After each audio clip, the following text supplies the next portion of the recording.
But one other alternative remained: to leave him where he was. In other words, to leave him, at the turning point of his life, under the sole influence of a man whom he had first met with as a castaway at a village inn, and who was still, to all practical purposes, a total stranger to him.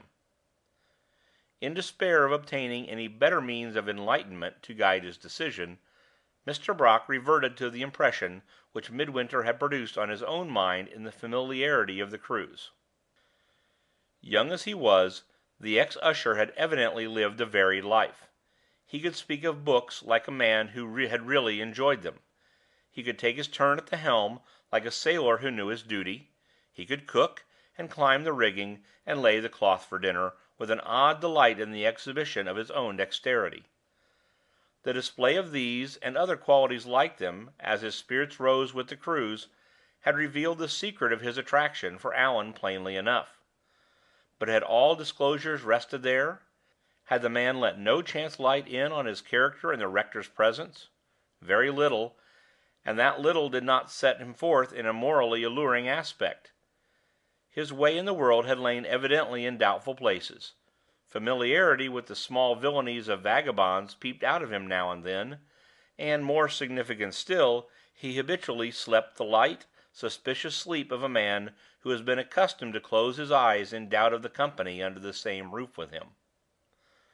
Down to the very latest moment of the rector's experience of him, down to that present Friday night, his conduct had been persistently secret and unaccountable to the very last. After bringing Mr. Brock's letter to the hotel, he had mysteriously disappeared from the house without leaving any message for his companions, and without letting anybody see whether he had or had not received a letter himself. At nightfall he had come back stealthily in the darkness, had been caught on the stairs by Allan, eager to tell him of the change in the rector's plans, had listened to the news without a word of remark, and had ended by sulkily locking himself into his own room. What was there in his favor to set against such revelations of his character as these, against his wandering eyes, his obstinate reserve with the rector, his ominous silence on the subject of family and friends? Little or nothing. The sum of all his merits began and ended with his gratitude to Allan. Mr. Brock left his seat on the side of the bed, trimmed his candle, and, still lost in his own thoughts, looked out absently at the night. The change of place brought no new ideas with it. His retrospect over his own past life had amply satisfied him that his present sense of responsibility rested on no merely fanciful grounds, and, having brought him to that point, had left him there, standing at that window, and seeing nothing but the total darkness in his own mind faithfully reflected by the total darkness of the night. "If I only had a friend to apply to," thought the rector. "If I could only find some one to help me in this miserable place!" At the moment when the aspiration crossed his mind, it was suddenly answered by a low knock at the door, and a voice said softly in the passage outside, "Let me come in."